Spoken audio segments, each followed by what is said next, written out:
Bienvenue à tous et merci pour votre participation. On vous présente aujourd'hui la première édition du Challenge industriel de ReFashion, notre nouvel appel à projet qui est dédié à l'industrialisation du recyclage des textiles et chaussures usagés.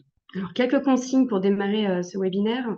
Donc, il est enregistré. On vous enverra à l'issue du webinaire par mail le replay ainsi que le support de présentation.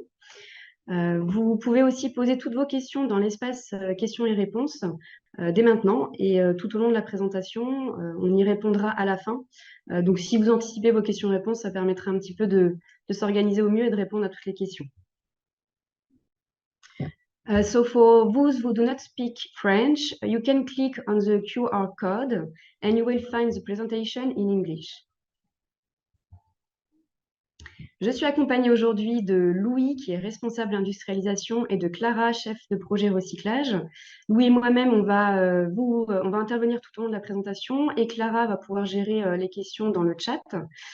Sachez qu'on est tous les trois vos interlocuteurs privilégiés tout au long du webinaire et aussi tout au long de l'appel à projet du dispositif sur cette année. Le sommaire rapidement, donc on va rapidement passer sur une présentation de ReFashion pour ceux qui ne connaîtraient pas ReFashion ou qui ont besoin d'un petit rappel. On vous présentera bien évidemment le challenge industriel avec un focus sur l'éligibilité des projets et le financement des projets. Et enfin, on passera un petit peu de temps sur la procédure de candidature. Donc ReFashion, nous sommes l'éco-organisme de la filière textile d'habillement, linge de maison et chaussures en France. Nous sommes une société privée à but non lucratif, agréée par les pouvoirs publics, plus précisément par deux ministères, qui sont les ministères de l'écologie et de l'économie. Et on travaille avec de nombreuses parties prenantes, comme vous pouvez le constater sur le schéma. L'éco-organisme est financé intégralement et uniquement par les metteurs en marché. Ce sont donc les marques, les distributeurs et les fabricants de textiles et chaussures en France. Et c'est important de comprendre ça car c'est comme ça que le dispositif peut être financé grâce aux éco-contributions versées par les metteurs en marché chaque année, qui va venir en fait accompagner nos actions et gérer l'ensemble du dispositif. Donc vous voyez, on a de nombreuses parties prenantes concernées. On va y revenir juste après et on fera bien évidemment un focus sur la partie plutôt régénération du cycle de vie, toute la partie recyclage. On est donc en charge de la prévention et de la gestion de la fin de vie des produits qui sont mis en marché par les metteurs en marché sur le territoire français et à destination des particuliers uniquement. On ne travaille pas sur les gisements qui sont mis sur le marché par des entreprises, par le B2B. Donc, on est vraiment destiné à répondre aux gisements provenant des citoyens. Et toutes nos actions vont respecter une hiérarchie des modes de traitement des déchets qui est stipulée par une loi, qui veut que toute action doit privilégier d'abord la prévention, ensuite la réparation, le réemploi. Une fois que le produit va être considéré comme usagé, en fin de vie et donc doit être déposé quelque part, donc en collecte, on va venir les collecter, enfin les trier. Il y a une action de réutilisation qui est très importante, on y reviendra, et enfin on va parler de recyclage. Toutes nos actions respectent aussi, en quelque sorte, le cycle de vie du produit, en passant d'abord par la production, la fabrication des produits. Donc, l'objectif ici, c'est de produire mieux et de réduire les impacts à travers, entre autres, les éco-contributions, donc je parlais tout à l'heure, mais également les éco-modulations. La deuxième étape de cycle de vie, c'est la consommation. Donc, on va venir chercher l'objectif d'encourager les usages et les achats responsables. L'objectif ici, c'est de consommer moins et mieux. Donc, on a différents dispositifs pour accompagner cet objectif-là. L'idée, c'est de venir sensibiliser les citoyens en mobilisant les collectivités locales pour qu'elles mènent des actions de sensibilisation sur leur territoire. On a aussi également lancé le bonus réparation en novembre l'année dernière, qui va venir booster la durabilité et le fait de prolonger la durée de vie du produit. Et enfin, la troisième étape du cycle de vie, c'est l'étape de régénération. Donc, comment développer la circularité des ressources et des matières? On y répond grâce à différents outils, différents programmes, dont l'appel à projet Challenge industriel. On y reviendra. Et pour rappel également, c'est intéressant de comprendre un petit peu l'historique de l'éco-organisme. On a été créé en 2008 et vous pouvez voir sur cette fresque qu'on a répondu en fait et qu'on a travaillé via des agréments, donc les fameux agréments qui sont délivrés par les pouvoirs publics. Et on a eu différentes périodes. Donc la période qui a été importante, 2020-2022, a été boostée en fait par des lois, la loi AGEC et la loi Climat et Résilience. Donc ça a été une période quand même assez dense qui a permis aussi d'accélérer les éco-contributions, d'aller chercher de plus en plus de metteurs en marché sur le territoire français. Et depuis janvier 2023, nous sommes donc dans notre quatrième période d'agrément où en fait on va venir accélérer et vraiment renforcer le dispositif actuel avec des objectifs qui sont définis par le cahier des charges et qui sont, on peut dire, ambitieux. On va y revenir. On reprend un petit peu le cycle de vie du produit. Vous pouvez voir les différents objectifs et les différentes évolutions qu'on constate sur chaque étape. Donc, on ne va pas revenir sur la production et la consommation, bien que ce soit très important, mais c'est vrai qu'aujourd'hui, on se concentre quand même beaucoup sur la régénération. Donc, on vient ici, l'objectif, c'est de développer la circularité des ressources et des matières. Il y a un objectif qui est tout à fait structurant pour l'ensemble de la filière, c'est la collecte. On a un objectif ambitieux. À 2028, c'est d'atteindre un taux de collecte de 60% de la mise en marché. Aujourd'hui, on est plutôt autour de 31-32%. Donc, vous pouvez constater qu'il y a un gap vraiment important à atteindre jusqu'à 2028. Donc, on mobilise tous les acteurs pour remplir cet objectif. On va venir, et ça c'est important de le comprendre, stimuler le réemploi. Au même titre qu'il y a eu un bonus réparation l'année dernière, on a aussi un fonds qui est dédié au réemploi et la réutilisation pour venir allonger le plus possible la durée de vie du produit. On vient également renforcer le tri. C'est en triant plus et en triant mieux qu'on va pouvoir répondre et atteindre du recyclage de qualité. Et pour recycler, on a besoin de la R&D et de passer à des étapes industrielles plus importantes. Les chiffres clés de la filière qui sont très importants à ne pas retenir là, et vous aurez la présentation, mais tout de même, c'est bien d'avoir les grandes ordres de grandeur, si vous voulez. Donc, la mise en marché sont les chiffres de 2022. Vous pouvez d'ailleurs retrouver tous les chiffres avec plus de détails dans le rapport d'activité de Refashion. Donc, on a en 2022 mis en marché 827 000 tonnes de TLC. Vous pouvez voir la répartition entre les vêtements, le linge et la chaussure. Sur ces 825 000 tonnes, on a collecté 260 000 tonnes grâce aux opérateurs de collecte conventionnés. On compte aujourd'hui à peu près 47 000 points d'apport volontaires. Vous voyez la répartition, donc c'est quand même 3/4 de la collecte qui est organisée grâce aux conteneurs qui sont disposés sur l'espace public ou l'espace privé. Donc là, il y a déjà un différentiel très important entre la mise en marché et la collecte. Comment elle s'explique? Elle s'explique par plusieurs raisons. Il y a une grande partie, bien évidemment, qui est utilisée, consommée, qui va donc rester dans les placards des citoyens. Il y a une partie qui est réemployée directement par des collecteurs, qui est réemployée en fait directement via le marché du réemploi. Donc, c'est différents canaux qui permettent en fait de donner ou de revendre directement ces TLC. Il y a une partie qui va être collectée par des opérateurs qui ne sont pas conventionnés par l'éco-organisme. Donc là, c'est là où on cherche à développer davantage la collecte et aller chercher des nouveaux collecteurs. Et il y a une grande partie également, c'est très important ce point, qui est jetée dans la poubelle des ordures ménagères. On a un gros travail de sensibilisation des citoyens sur ce point. Encore, beaucoup de citoyens pensent que ce qui doit être déposé dans les points d'apport volontaires, c'est uniquement ce qui est en bon état et donc va jeter dans la poubelle des ordures ménagères la partie qui est complètement usagée. Or, tout peut être déposé dans les points d'apport volontaires et c'est les trieurs qui vont venir faire l'opération de tri et de dire ouais, qu'est-ce qui est réutilisable, qu'est-ce qui ne l'est pas. Donc, on a vraiment une grosse partie qu'on va être amené à récupérer les années qui arrivent vont permettre de récupérer ce gisement, d'où, il faut y penser tout de suite, l'intérêt et l'urgence de devoir développer le recyclage en France et en Europe, car on va devoir être amené à traiter des gisements qui sont non recyclables, de plus en plus. Et donc, entre la collecte et le tri, vous voyez qu'on a trié en 2022 188 000 tonnes grâce aux opérateurs de tri qui sont conventionnés par l'éco-organisme. On en compte aujourd'hui 67 précisément. Et donc, c'est vraiment les opérateurs de tri qui vont venir définir quelle est la partie réutilisable de la partie non réutilisable. Et comment on explique ce gap entre les 260 000 tonnes et les 180 000 tonnes? Il y a une partie qui est cédée à des opérateurs de tri qui ne sont pas conventionnés, donc on cherche à les atteindre également. Il y a une partie qui est revendue sur le marché du réemploi, c'est la partie écrémée, c'est la crème, ce qui est le plus revendable, qui a le plus de valeur. Et il y a aussi, bien évidemment, comme pour tous les éco-organismes, quelques déchets de collecte qu'on relève, des déchets mouillés, des déchets qui ne sont pas de la filière, et ça représente une petite partie également. Ce sont donc les opérateurs de tri qui vont déterminer la deuxième vie des produits TLC, qui vont séparer en fait grâce au tri la part réutilisable de la part non réutilisable. Vous voyez que c'est quasiment 60% aujourd'hui du tri qui est la fraction réutilisable. Donc c'est quand même important, même si cette part commence un petit peu à être fragile du fait de la moins bonne qualité des TLC qui sont mis sur le marché aujourd'hui. Mais tout de même, la part reste importante. C'est un peu plus de 30% qui part au recyclage. Donc là, on a différentes voies de recyclage aujourd'hui, mécanique, thermomécanique, chimique. Et vous pouvez voir les 4 gros marchés qui existent, on va dire l'effilochage, la coupe, le défibrage et le broyage.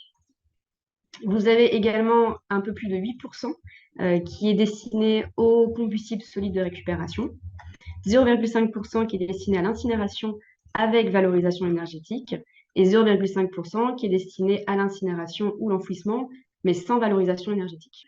Pour développer le recyclage et industrialiser le recyclage des TLC, on a mis en place différents programmes, dispositifs qui vont nous permettre d'accélérer ce recyclage à travers, en priorité, des expérimentations que nous menons avec les acteurs de la filière, à la fois sur la préparation des matières, donc à partir d'un cahier des charges, d'un préparateur ou d'un recycleur, mais comment on va venir trier et préparer la matière pour qu'elle puisse correspondre à ce cahier des charges.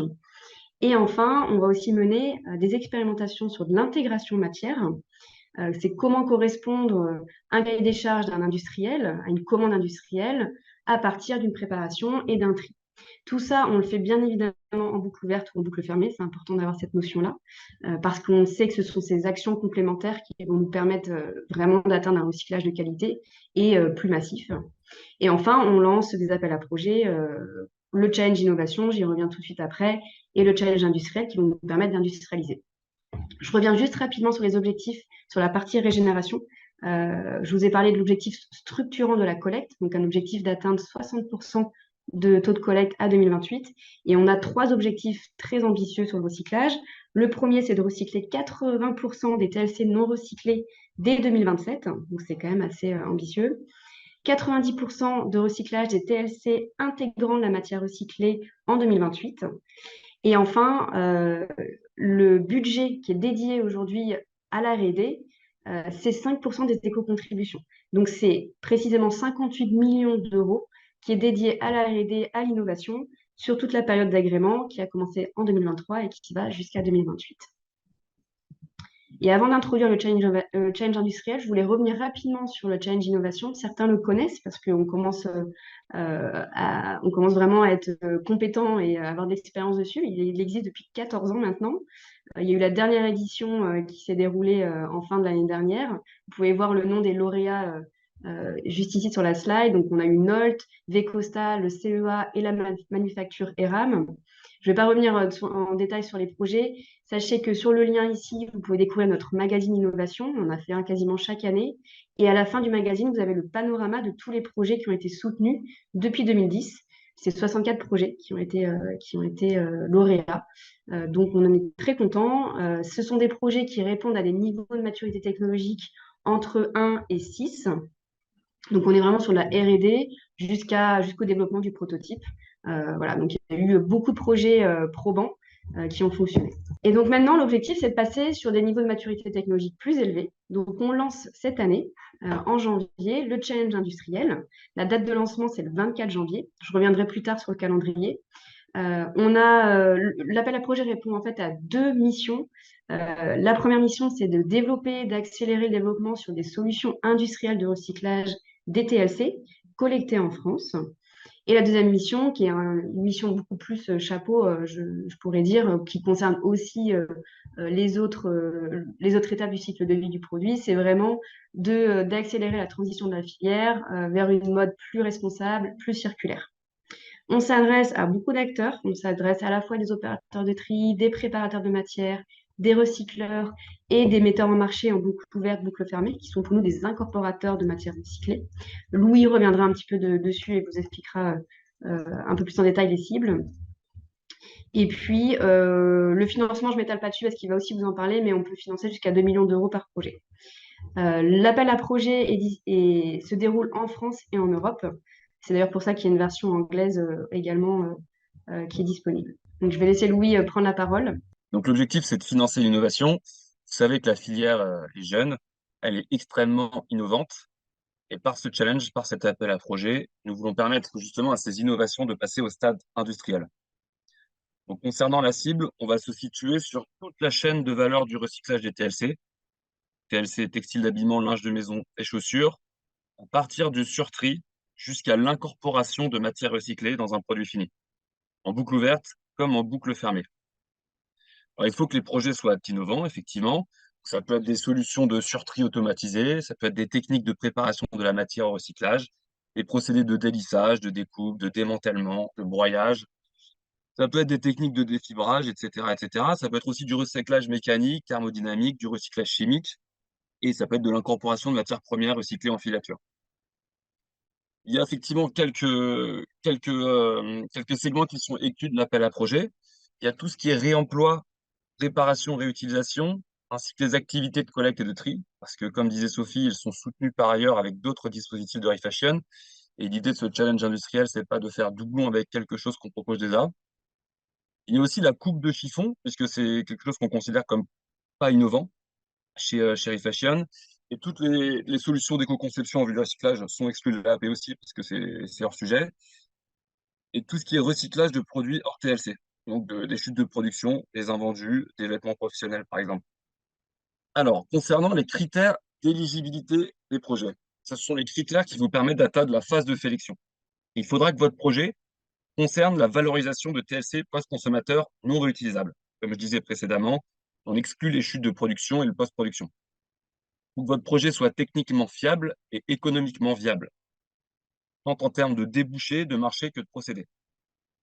Il faut que votre projet se situe à des niveaux de TRL compris entre 7 et 9. Donc, il doit avoir la capacité de consommer des matières de manière industrielle. Sur cette échelle de TRL, on y revient sur la slide juste après pour donner un petit peu plus de précision. Mais il faudra aussi que vous puissiez être en mesure d'identifier la nature et le volume de TLC impactés et leur disponibilité. Il faut que vous soyez en mesure d'identifier aussi l'impact environnemental de la technologie. On demandera aux lauréats de nous prouver d'ailleurs l'impact environnemental positif de la production qu'on va financer. Et il faudra aussi que vous fournissiez auprès d'un opérateur de tri conventionné par eFashion, on parle de gisements français, collectés en France. Alors ça, c'est l'échelle de TRL dont je vous parlais tout à l'heure. Il s'agit du niveau de maturité technologique des projets à partir duquel ils sont éligibles. Comme disait Sophie, il s'agit de la suite du challenge industriel, du challenge innovation, pardon, que ReFashion organise depuis plus de 14 ans. On est sur des TRL qui sont un peu plus élevés. Les projets éligibles seront au minimum à partir du TRL 7. Donc, c'est un démonstrateur industriel qui est en mesure de démontrer le système dans son environnement opérationnel. Et enfin, les critères d'évaluation. Une fois que vous êtes éligible, il y aura une phase de sélection des projets. La décision finale appartiendra à un comité et qui sera accompagné évidemment d'outils d'aide à la décision. Donc les projets seront évalués selon plusieurs critères qui seront bien entendu pondérés.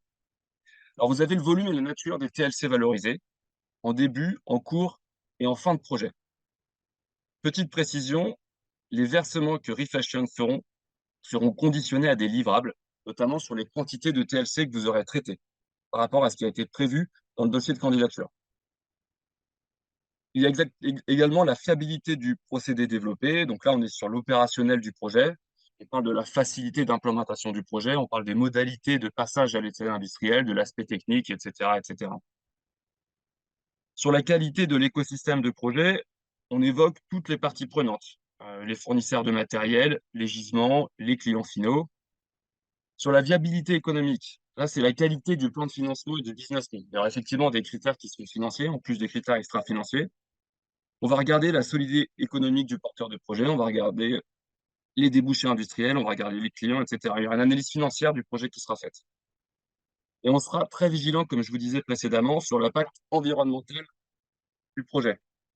Les bénéfices environnementaux du projet doivent être clairement exposés. On va vous demander de faire une ACV. Cette ACV, elle pourra être réalisée après la phase de sélection. Elle sera réalisée par les soins du porteur de projet.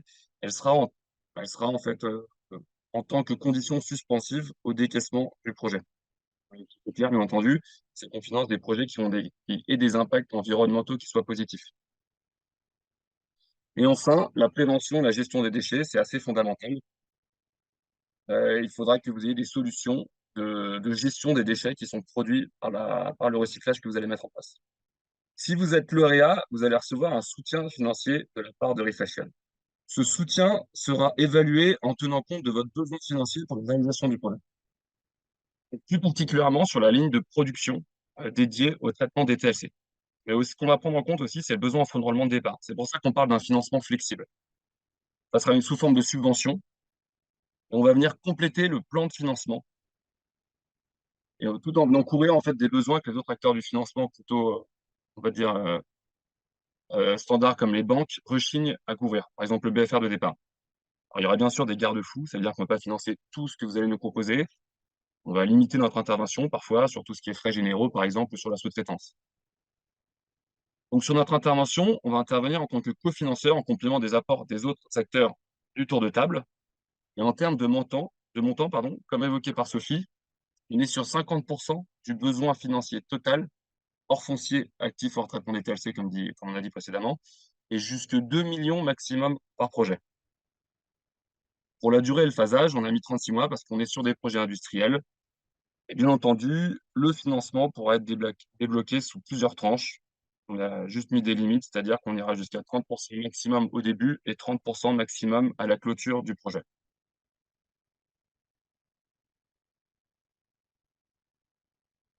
Donc là, je laisse Sophie parler du processus de candidature. Merci Louis.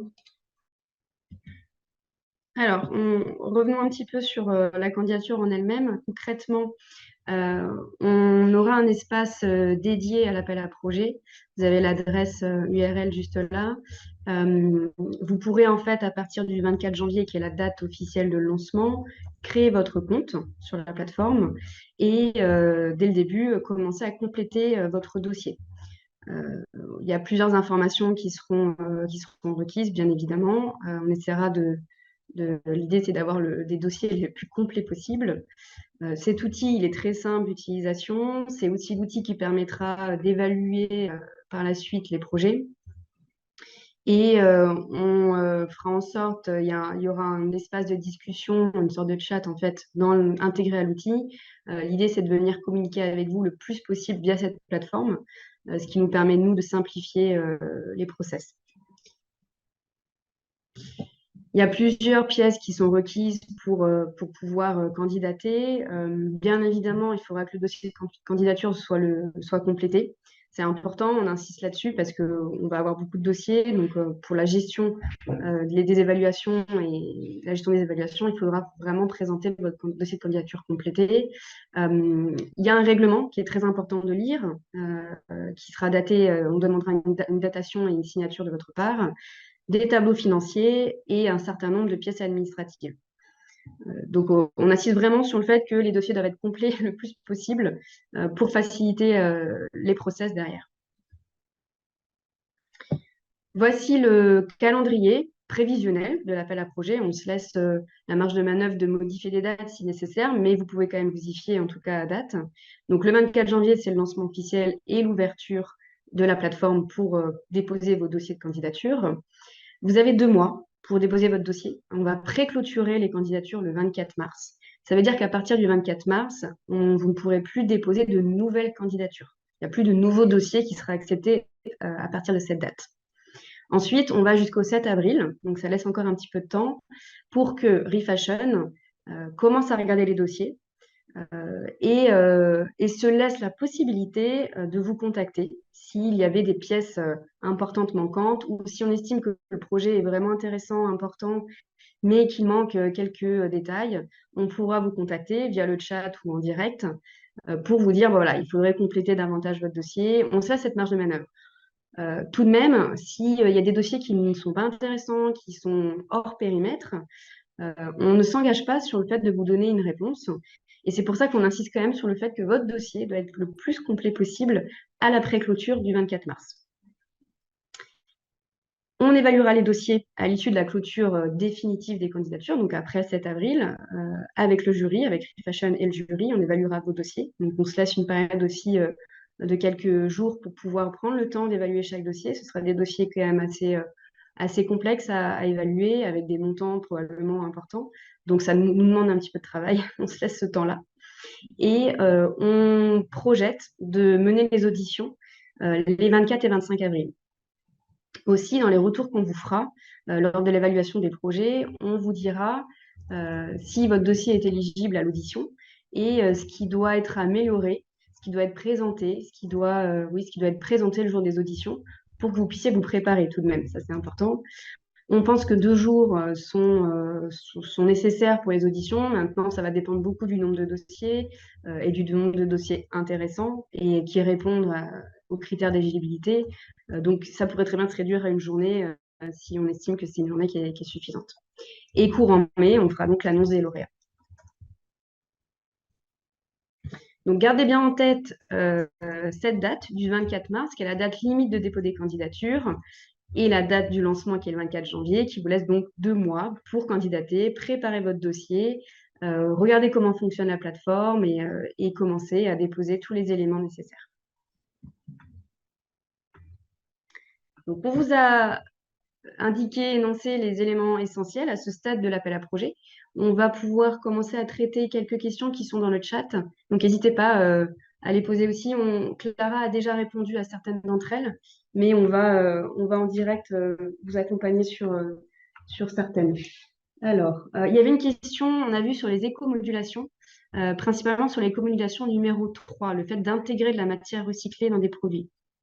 Donc, on vous a parlé des éco-contributions qui sont les contributions financières des metteurs en marché.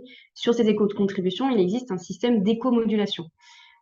Clara vous a mis dans le chat le barème des éco-modulations qui est très bien fait. C'est un barème et un guide, pardon, qui vous donne toutes les étapes pour bien comprendre comment ça fonctionne. Il y en a 3. Il y a une éco-modulation sur la durabilité, une éco-modulation sur les labels environnementaux. Mais je vais pas les détailler aujourd'hui. Il y a une éco-modulation numéro 3 qui est intéressante et qui concerne le recyclage. C'est l'éco-modulation sur l'intégration de matières recyclées. C'est comme ça qu'on vient boucler la boucle, on va dire. Il y a des critères de proximité qui sont à prendre en compte et qui sont bien détaillés dans le guide. Ce qu'il faut comprendre, c'est que pour être éligible à cette éco-modulation, en étant metteur en marché, je rappelle que l'éco-modulation est à destination uniquement des metteurs en marché.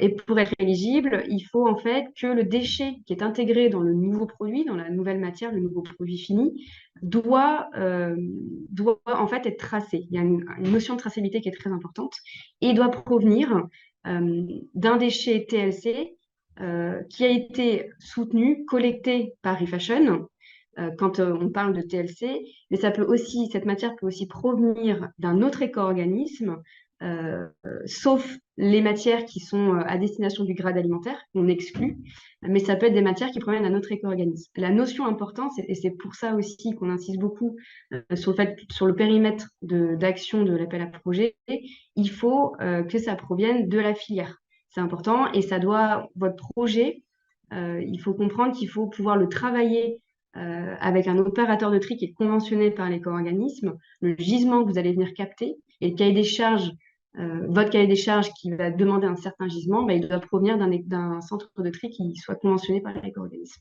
C'est comme ça qu'à la fin de la chaîne, vous pourrez répondre et le metteur en marché potentiel du projet pourra bénéficier des communications numéro 3.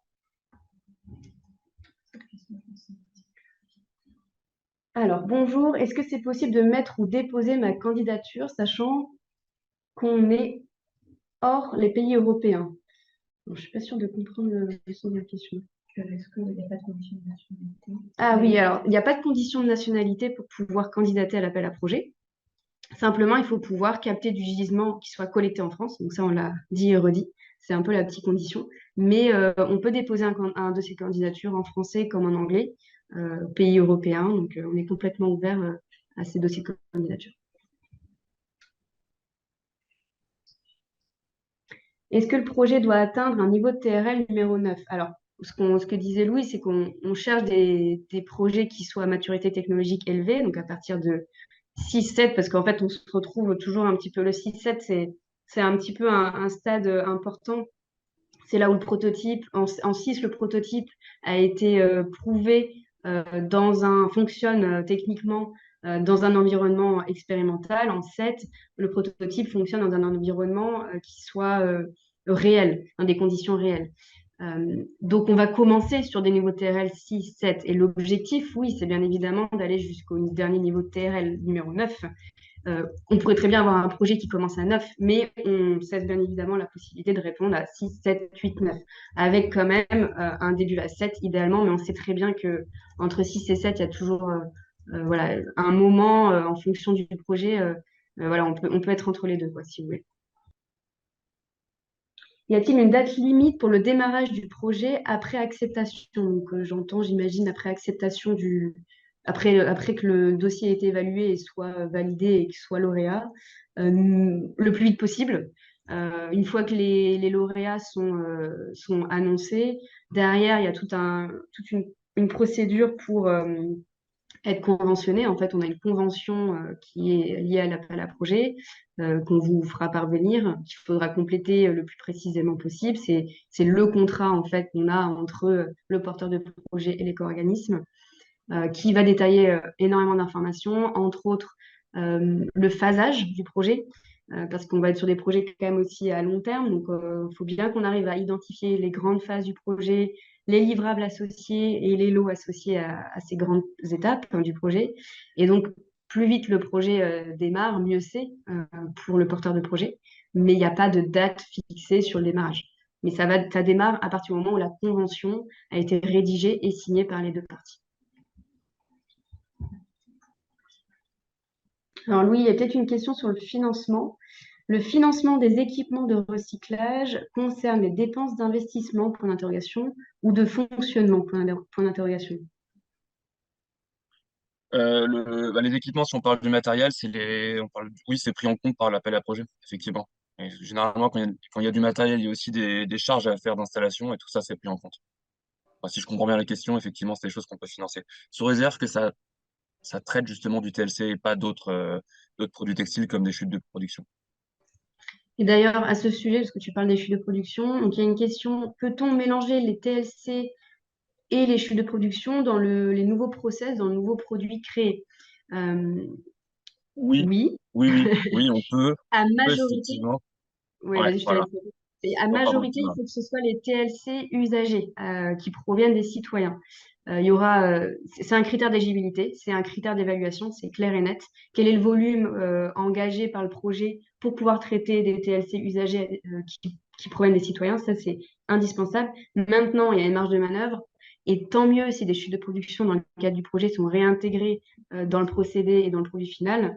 D'ailleurs, c'est aussi un des critères d'évaluation, c'est dans le cadre du projet, comment vous allez intégrer les déchets de production, parce il y en aura systématiquement dans votre procédé. Comment vous y pensez? Donc, à la fois, je suis de prod, déchets de production, euh, on le prend en compte. C'est des choses réelles. Il faut que ce soit réintégré. Simplement, il faut que la majorité du gisement provienne de TLC usagé post-conso. Il y a une question sur le périmètre géographique. Si le gisement est français, est-ce que le pilote industriel peut être dans un pays européen voisin? Oui, bien sûr. On est sur des projets européens. Donc, bien que le gisement doit être collecté via des opérateurs de tri conventionnés français, la solution, elle peut être européenne. La solution, après, elle peut se développer dans un pays voisin français. Donc, oui, c'est tout à fait possible. Il y avait une petite question sur la durée des projets. Quelle est la durée des projets? Bon, on l'a dit, jusqu'à 36 mois. On est sur des projets qui sont plutôt longs. Bien sûr, ce sera au cas par cas, en fonction du niveau de TRL, en fonction du niveau d'avancement du porteur de projet. Alors, une petite question un peu précise sur les dépenses. Peut-être, Louis, tu peux prendre la main. Y a-t-il des dépenses du projet qui sont exclues de l'aide de Refashion, comme les dépenses RH, la sous-traitance, le foncier? Alors effectivement, tout ce qui est foncier et opération patrimoniale, on ne viendra pas vous les financer, ainsi que la propriété intellectuelle, pour différentes raisons. En revanche, tout ce qui est RH, sous-traitance, etc., ça peut rentrer dans le cadre du soutien Refashion, mais on vous fournira, de toute façon, lors de votre candidature, un petit tableau avec la liste des dépenses à réaliser qui rentrent dans le cadre du financement du projet.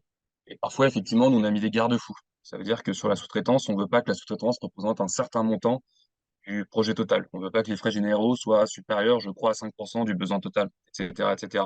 Aujourd'hui, ça serait peut-être un peu trop long à expliquer dans le cadre de la présentation de l'appel à projet, mais vous recevrez, lorsque vous candidaterez, un dossier de candidature dans lequel vous aurez la liste exhaustive de toutes les dépenses qui sont exclues à la fois de l'appel à projet et de tous les plafonnements aussi sur certains des autres postes. Pardon. Oui, du coup, j'insiste sur le règlement qui sera assigné et qui sera disponible sur la plateforme.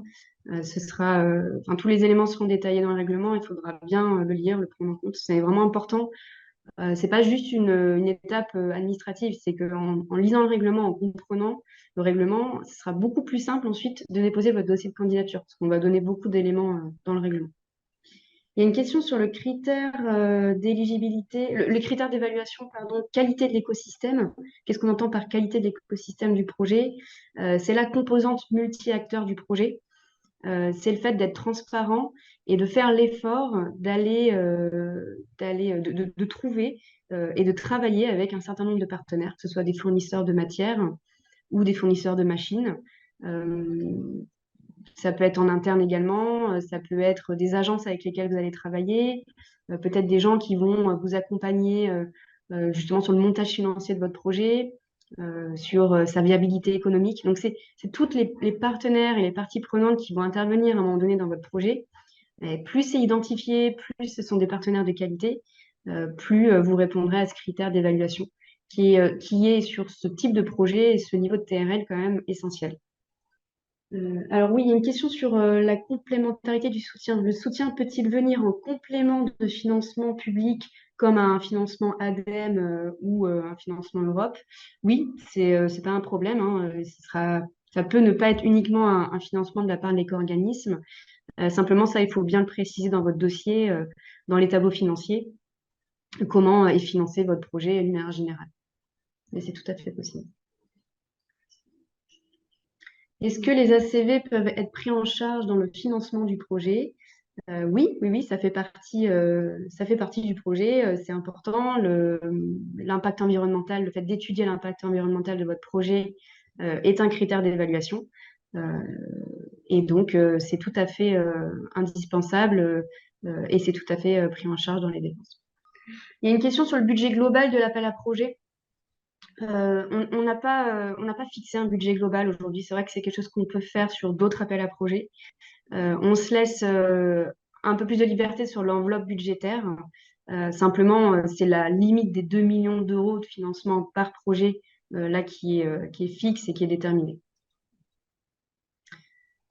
Bah, écoutez, je pense qu'on a fait le tour des questions. Il y a un petit peu de doublons. Donc, de toute façon, on est l'équipe tous les trois disponibles si vous avez d'autres questions par ailleurs.